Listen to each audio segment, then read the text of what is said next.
Hi, everyone in attendance. Thank you for coming to this presentation from Slippery Rock University here in Western Pennsylvania. We are located, halfway between the city of Pittsburgh and the city of Erie along the Ohio border in Western Pennsylvania. And it is a snowy day here. We've had a couple of nice sunny days, but today is a snowy day. Huge snowflakes coming down on my way in.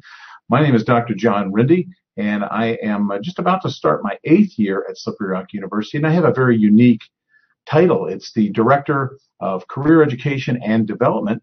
I also oversee another office called the Office of Distinguished Scholarships and Fellowships. Now, here today, I'm just going to talk a little bit about our approach to career education, and specifically here at Slippery Rock University.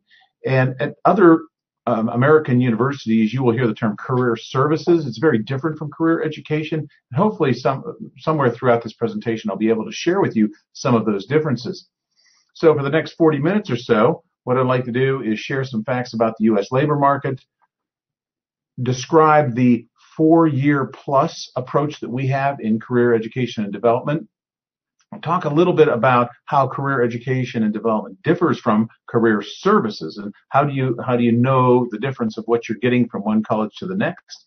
And also, I want to go into talking a little bit about our students and the actions that Slippery Rock students, both domestic and our international students, will take during their journey here at Slippery Rock to ensure employment after graduation. We're going to talk a little bit maybe about our research and work with employers. We always try to inform what we do by conducting research, and our office also presents at conferences. We publish articles, and that's pretty uncommon in the career services realm, so that makes us very unique. We'll talk about a little bit about our work with international students, and then talk maybe a little bit about some important steps before enrolling in a university here in the U.S. So some of the first stats I'm going to share are about the overall population in the United States. I think it's important that you first understand what we work with, the types of people we work with, and the educational system that students are coming from. How are students prepared in the United States to choose career paths and choose majors? We know that in the United States today, less than 5%, only 5 in 10 students, will actually become what they say they will become. So if they say, I'm going to be a physical therapist, only about 5% will actually become that. When I started my career back in the 1980s, I wanted to be a musician. I wanted to be a music teacher, a band director. And that lasted for a couple of years, and I was sort of a failed music student. Now, I still do play professionally. I'm a professional musician, but I do that on the side on my own time. It's just that studying music and playing music were different things. I didn't want to study it, unfortunately. So the music education major did not work out for me. My degrees are in business. My second degree is in environmental science. My master's is in public health, and my doctorate is in educational leadership and management. So a very unusual career path that led me now to be director for career education and development at Slippery Rock.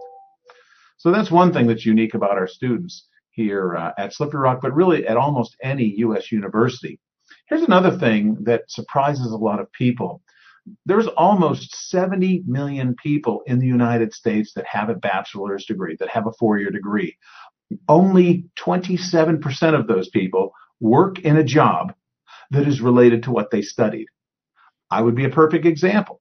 I have degrees in business and environmental science and public health, and my doctorate in educational leadership. But my bachelor's being in environmental science, I don't work in environmental science. But I'm very happy with my job.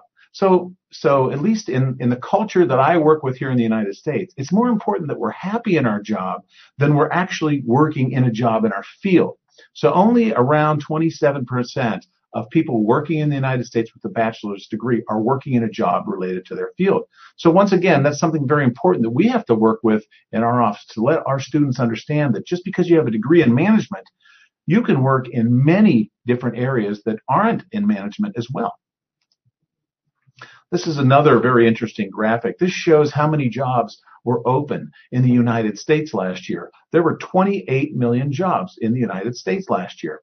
In Pennsylvania, in the state of Pennsylvania, there were about 1 million, so 999,800 jobs. But in the city of Pittsburgh, which we refer to as the Burgh, it's just down the road from us, there were about 178,000. The important thing for international students to remember, and certainly our domestic students in the United States, is that you need to be willing to go anywhere. The idea that I can just go down the road and get a job that pays well, that has the people environment and the work skills and the values that I want to work under, it's kind of tough that way. You've got to be willing to go to other cities, other states, other countries. Then you have a better chance of making the salary and doing the type of job you want. So if we look at Pittsburgh, 178,000 out of 28 million, that's only 0.6% of the job market. So we have a lot of our students here at Slippery Rock who kind of want to stay and work in the Pittsburgh area. And I always remind them, that's fine, but you are choosing to fish in a pond, to fish in a lake, where you're only reaching 0.6% of the jobs. You're saying no. You're saying no to 99.4% of the jobs that exist.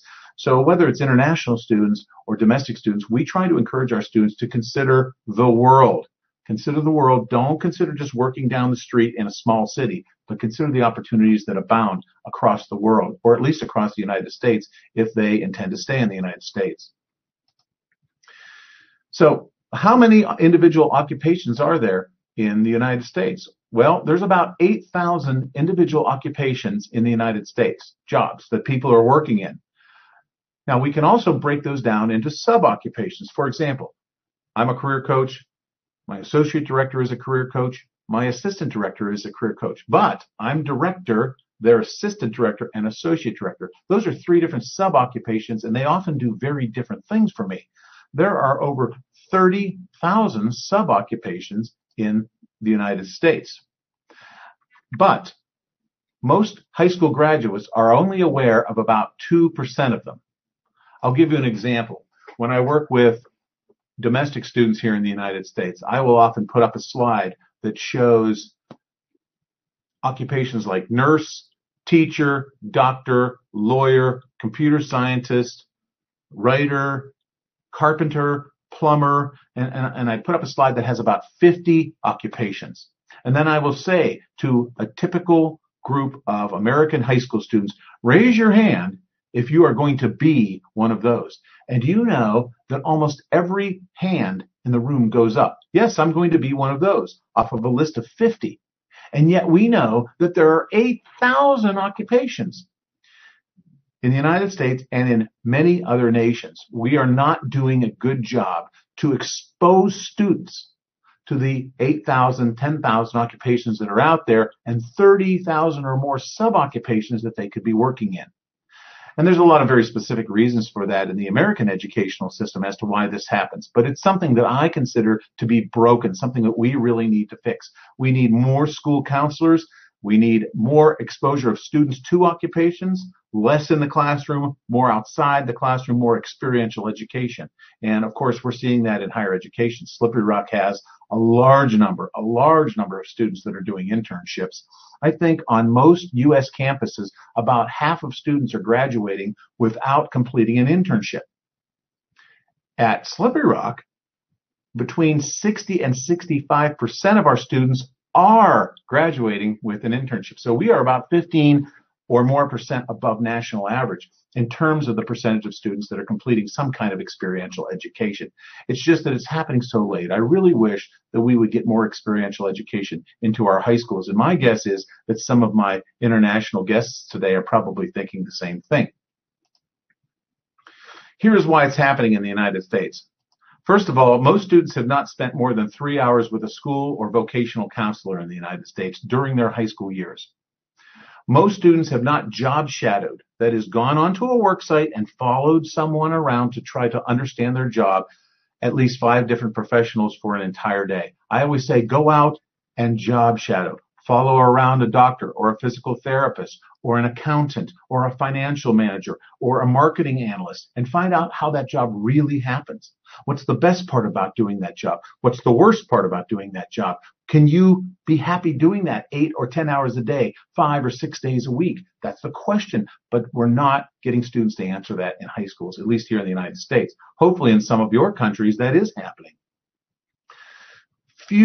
A few schools in the United States are engaging in career-related school projects. A few are, where their senior year, their final year in high school, they have to go out and research a few careers and then write a report and give a presentation on it. But even then, that's very few. That's very few of those 8,000 occupations. Dr. John Krumboltz, who's a researcher, he designed the theory of planned happenstance. Planned happenstance means that we don't always plan out our careers. I'm going to do this, and then I'm going to do this, and I'm going to do this. Planned happenstance says we're going to start somewhere, but then we're going to meet people who are going to kind of pull our career in this direction or pull our career in that direction. So, for example, I started out working for Corning Corporation for about 13 years. Corning is a Fortune 500 company. After that, I left and I went into healthcare. Within 2 years, I was CEO of a healthcare company, and I only had a 2-year college degree. It was just because I met someone who understood my skills and asked, would you like to come and work for me? That's happenstance. And the planned part is that we know ourselves, we know our knowledge, our skills, our abilities, our experiences, so that when we meet someone who tries to pull us in a different direction, we know inherently within ourselves whether or not we have the skills and knowledge to do that job. Planned happenstance. Well, Dr. John Krumboltz says that most American high school students will leave high school aware of only about 2% of the occupations that actually exist. And I'm not sure how that goes in other countries and how aware your students are of the thousands and thousands of occupations that exist, not only in your country, but across the world. So career education and career services are very different. I said that when I started. A career service office really focuses on their last year, maybe their last 2 years at a university, whereas career education and development is a 4-year approach. Why do we take a 4-year approach? Well, first of all, at American universities, about 7 out of every 10 students tends to change majors. It means they come in as accounting and then they change to finance. Or they come in as social work and they change to psychology. 7 out of 10 students nationwide are changing majors. That happens freshman year. You need to have an office like ours who works with students to make those decisions. We don't want them to just guess that they belong in a major. We want to measure their knowledge, their skills, their abilities, their interest, their leisure interest. We want to have a conversation about their lives and what they would like to do with it, and then suggest what academic major they might want to change to. But if you're a career service office focused more on the junior and senior year, the last 2 years of college, that's a little late to be changing majors. So our office engages students all 4 years at a very high level. Another reason, today, not just in the United States, but across the world, we know that 7 out of 10 jobs, 7 out of 10, come from who you know. You have to have contacts within that company who can help get you hired within that company. Now, if I tell somebody that their senior year, that's pretty late.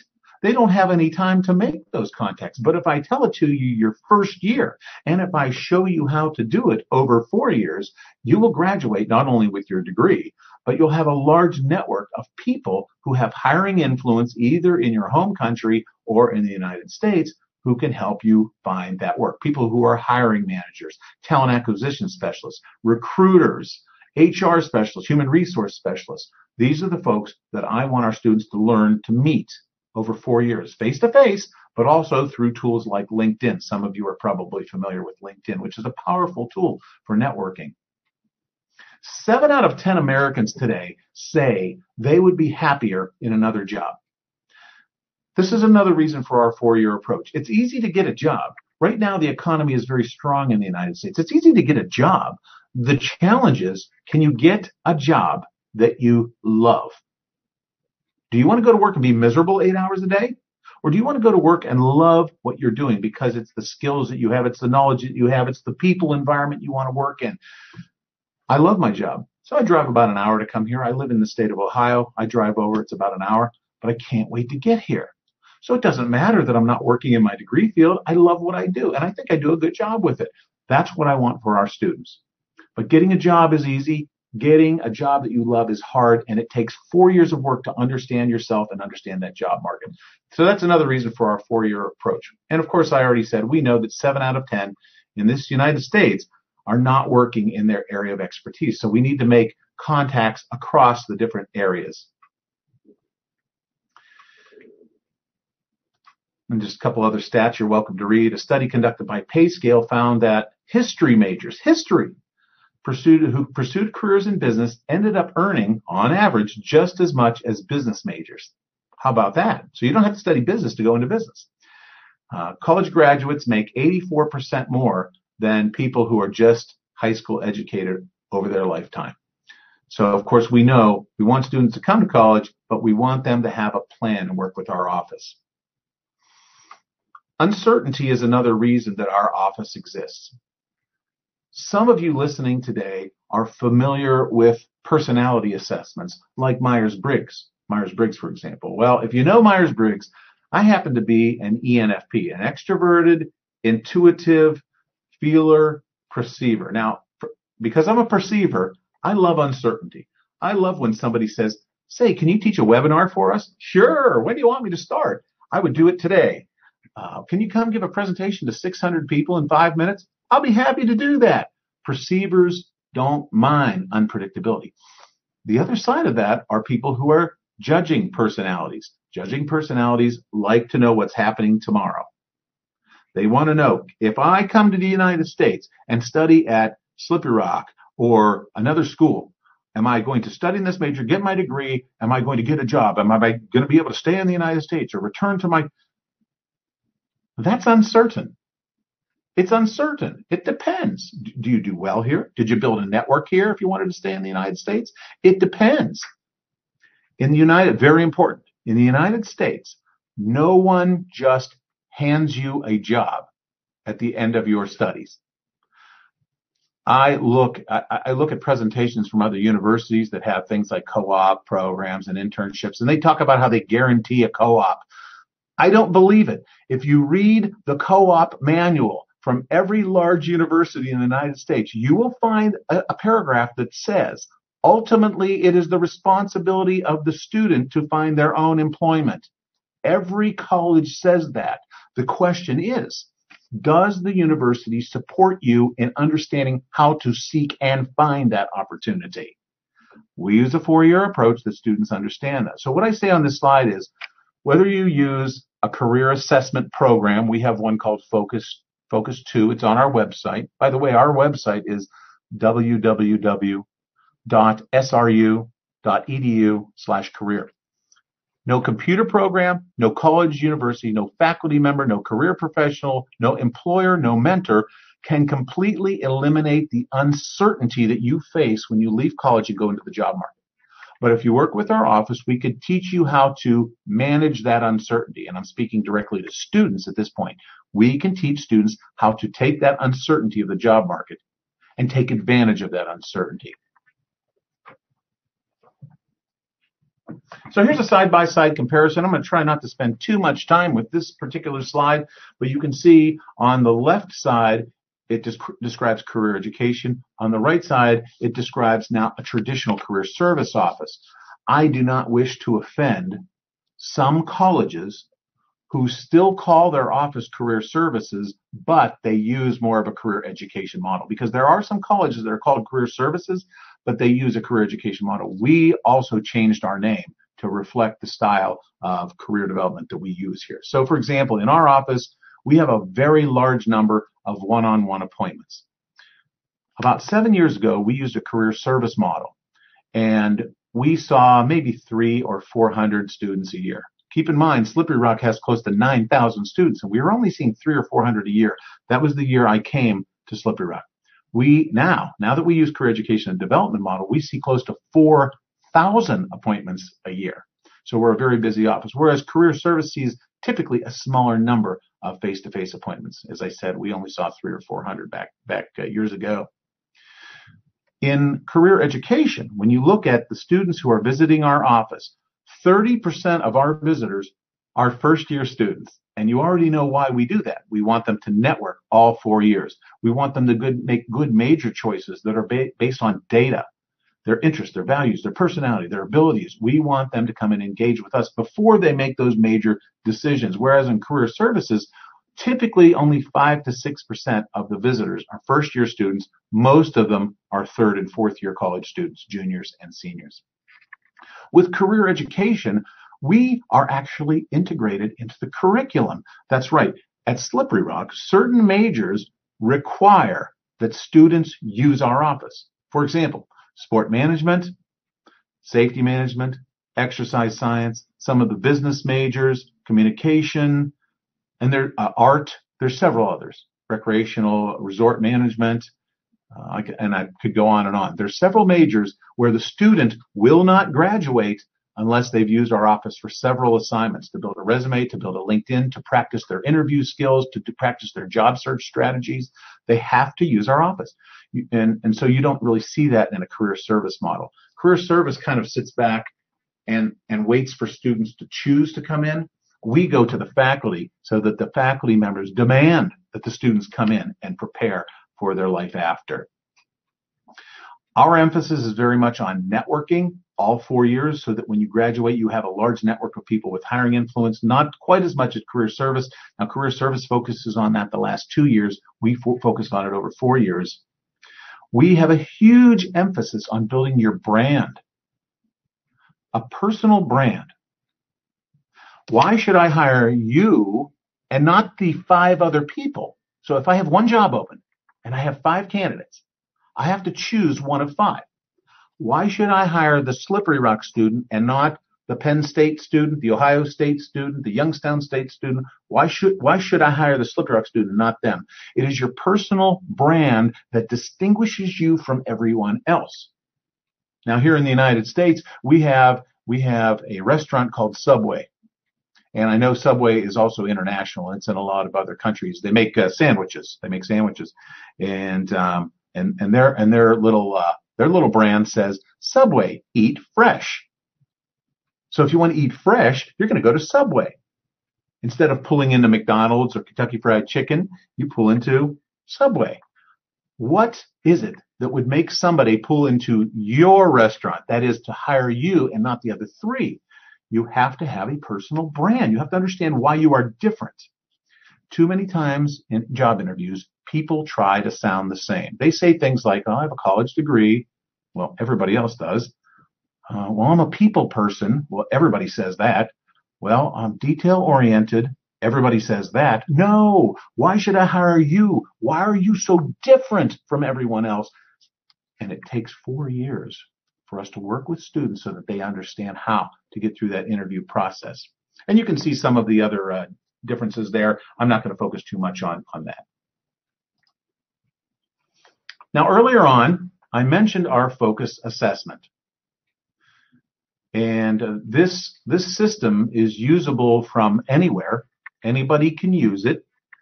Again, it's located on our website at www.sru.edu/career. On the right-hand side of that page is Focus 2. It's another link. You click Focus 2, you click the word register, and then the student would have to register for an account on there. It's free, it's no charge, and they will need the password or the access code. The access code to use our system is Rock On, ROCKON, Rock On, all scrunched together in one word, ROCKON, all lowercase. And then they can go in there and take all 5 assessments: interests, values, personality, ability, and leisure interests, and then click Combine Results. And you can see what 100 years of career research says that student ought to think about studying. Now, career education says that we need to take that data, combine that with discussion, and then make a decision. I don't want a computer telling students what to do with their lives. So we need more school counselors. We need more career counselors. We need them in the United States. We need them overseas. So that's my case to governments across the world. We need more school and vocational counselors to sit down with students and their parents and talk through some of these assessments. Now, all of these assessments are based on research with people like Strong Interest Inventory, Dr. John Holland, John Crumble, Myers-Briggs, and many other research over the years who published career research. So over 100 years of career research are used in that focus assessment. Anyone can use it. So we know what focus is. Let's talk about what focus is not. It's not a tool that tells you what to be. It will list jobs, the number of jobs that meet your interests, your personality, your abilities, but it gives you this long list. We need someone to talk to students and step them through each of those. And of course, the assessment provides a lot of information on each of those job types. It's not just a pick list of careers and majors. Well, I'll just pick this one because it came up in the assessment. No, we need to combine data with discussion to equal a decision. I call it my 3D model. Data plus discussion equals good decision. And a good career coach takes data plus discussion to help those students and families to make a great decision. It's not a prediction of future. Just because focus says that you would be strong in these areas, going into these careers and these majors, by the way, focus also does list academic majors that would be a good fit. It is not a prediction that you will absolutely do well in it. Maybe you're not strong in mathematics. Well, if you go into finance, or if you go into stats, or if you go into actuarial science, that's a lot of math. And not everybody likes doing math work. I understand that. And then finally, focus 2 is not something that eliminates uncertainty. The computer program is not designed to eliminate uncertainty because we don't know what tomorrow holds in our career. We don't know. How many of folks at this campus have worked for a company where the company came in one day and laid everybody off? We're no longer going to have a company. You all have to go find jobs. We don't know when those things are going to happen all the time. So that uncertainty always exists. The question is, have you been prepared by a career professional like myself so that you have a network to turn to, so that when you lose your job, there's at least 10 other people you could call who could give you a job? So we want people to maintain their networks even after they graduate. Our office is also open to alumni, and we're free to alumni. So we have 70,000 living alumni from Slippery Rock University here in the United States and across the world. Any of them can use our office for free. We offer appointments by phone, by Skype, and then, of course, here in our office face-to-face. So here's some things that I just kind of want to revisit. We probably touched on them a little bit. First of all, most of us will be many things. I already talked about it. I was going to be a band director, but then I ended up working for Corning, but then I left there and became CEO of a healthcare company. But it was too much travel, and so I left there and I went more into the science side of things, and I worked for as an indoor air quality scientist and a quality assurance director and a director of education. And then I decided to completely make a change into higher ed. I started teaching courses at a university across the border here in Youngstown, Ohio. Then I went to a small private college and became a dean for about 5 or 6 years, and then I came to Slippery Rock. So my career went in all sorts of different directions. Most of us will be many things. We need a broad education. So not just studying in your major, you need to have some philosophy, some science, some mathematics. We need to be good, well-rounded thinkers so that any company would love to have us. We have to gain what we call broad transferable skills, the ability to communicate, the ability to problem solve, the ability to think critically, the ability to be adaptable and flexible, the ability to demonstrate initiative, that's doing things without being asked. We develop these not only in the classroom, but by joining student organizations. We have a vast number of student organizations here at Slippery Rock, around 200. They do things in the classroom and outside the classroom to help build our students' soft, or as we call them here, transferable skills. We need to build a big network. We have to have a network of people. One of the things I always say, and most of our students know it, you're either networking or you're not working. Repeat after me, everybody. You're either networking or you're not working. You have got to have a network of professionals who can hire you. And we said who those are. Hiring managers, talent acquisition specialists, recruiters, HR specialists, and human resource managers. Those are the people that stand between me and another job. And I need to use those 4 years with our 9,000 students to teach them how to connect with them. because the college degree is not enough. You don't get a job with a college degree. You get a job with a college degree plus a network plus skills plus transferable skills. It's the degree plus all these other things.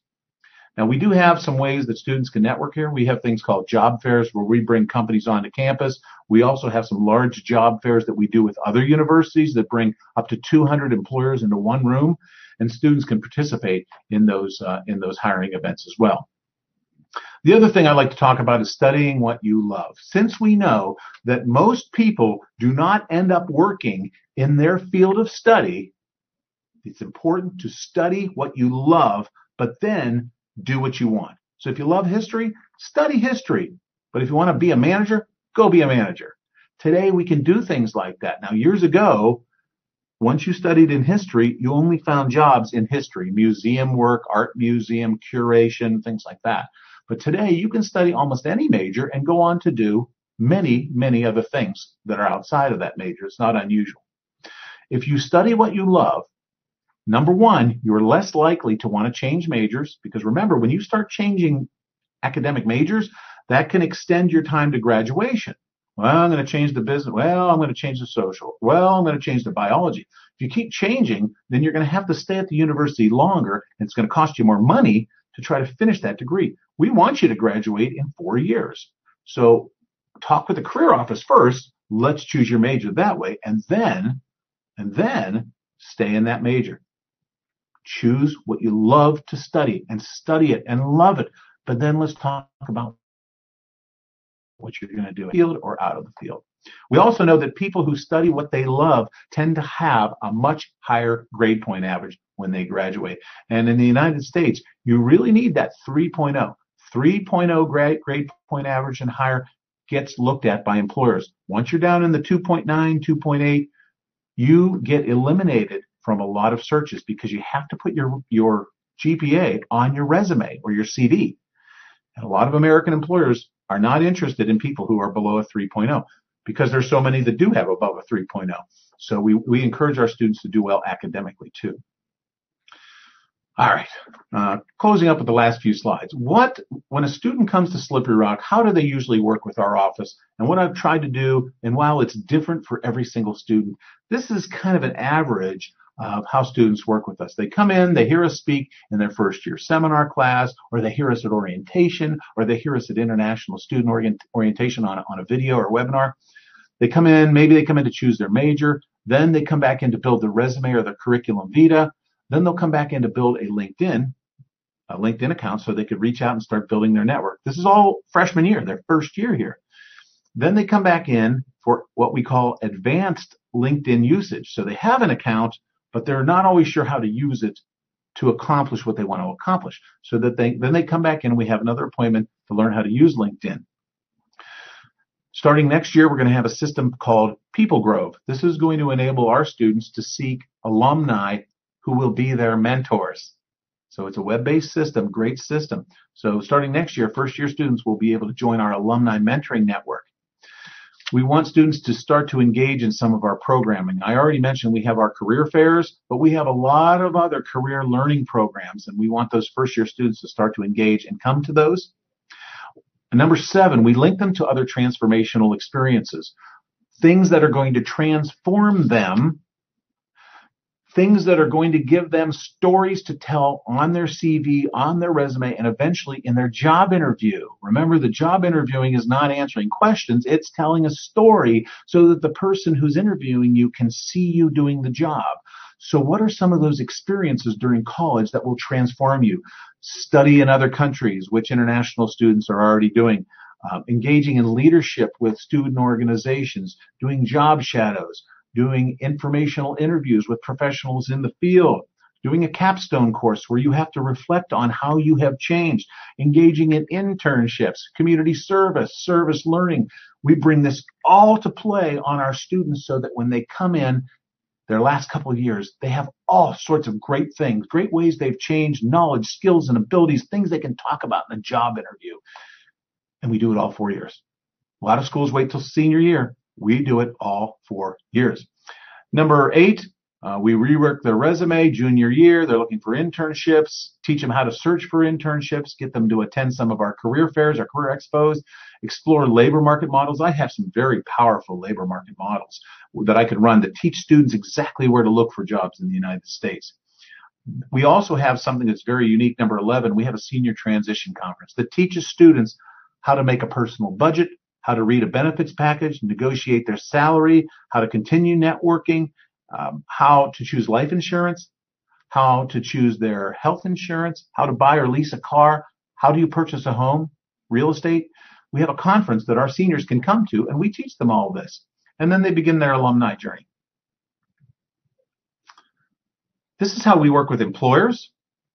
Now, we do a lot of research in our office, so what we teach in terms of how to build a resume, how to build a CV, is vetted with over 2,000 employers. So we work with over 2,000 employers. We study them, we ask them, we poll them, we ask them questions. We also present at national conferences on this, and then we want to come back what we learn and teach it to our students so that they're giving employers documents that are going to impress the employers. We also work with employers by inviting them to our career expos. We have a career connection system. It's an online system where our students can look for jobs and internships and sign up for our events. So we engage with employers through there. We do company-specific programming. In a few weeks here, we're going to have UPMC, the University of Pittsburgh Medical Center, is going to come here to recruit our students. We're doing a program just with UPMC. We do classroom presentations where we invite employers in to speak. And as you see, there's other ways we engage with employers to keep employers interested in our students. Now, working specifically with our international learners, our career education team is constantly doing work in cultural competency to understand that every student is coming to us with a very different background and very different expectations. Our career team is skilled in basic immigration rules. We, on our website, if you go to our website where Focus is located, you will also see that we offer Going Global. Now, Going Global is a tool that is open to all of our students, including our international students, where they can do international job searching, find out information on H-1B visas to be able to stay in the United States, if that is what they choose. And it also has information on international job search culture. What is the culture of job searching in the United Kingdom versus Australia versus South Africa? And it talks about that job searching culture around the world. For those staying in the United States, we work with our international students on building their network all 4 years. Other than that, we teach our international students that they should search for a job just like any American student would. Now, if they're going to do an internship, they do need to procure something called CPT. That's curricular practical training. Somebody in our global engagement office can work with them on that. That's basically work authorization to work as an intern. Now, OPT is something that allows them to stay in an additional year and earn money in a full-time occupation. If they're in a science technology field, they can stay up to 3 years on OPT, but we'll talk more about that later, and our global engagement office is most adept at all of that. So finally, some pre-arrival career tips for students contemplating coming to the United States, specifically coming to Slippery Rock. We want to make sure that you understand we have a career education focused model. If you've not engaged with a school counselor in your home country, you can set up appointments with us and we can meet with you by Skype. We help with majors. So as you're contemplating our school or another school, find out who helps me choose a major. And a lot of schools won't help you choose a major. Use our Focus 2 assessment. It's free. You're welcome to schedule a Skype appointment with us, understanding the time zone differences here. We're in Eastern Standard Time in the United States. We want you to begin to assemble not only your academic plan, but what you're going to do after school and how we can help you get there. Know that there are bumps in the road. You change majors, you have trouble networking, and we're going to be there to help you. Make sure when you go to college, you know your designated school official, your DSO, and your international student advisor. We have a fantastic one here in Nora. And be sure to ask really good questions, and a lot of them, before you make your choice. Anyway, I'm happy to take some questions. If anybody does have questions, I can watch down in the question box. I appreciate you being with me here today. And again, our office is called the Office of Career Education and Development at Slippery Rock University in Western Pennsylvania. Our website is www.sru.edu/career. My name again, if you need to write it down, is Dr. John, John, Rindy, Rindy, and I'm the director for the office, and it's been my pleasure being here with you today. So I'll just pause and see if any questions come up here in the next few sections. If you have any seconds, if you have any questions, please feel free to ask them. I'm happy to answer them here on screen. If you have questions later, you can also email them to me. My email is john.rindy,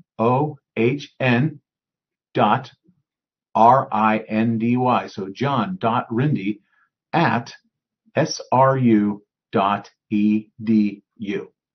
And I hope the presentation has been informative for you. I'll hang for another minute or two to see if there are questions.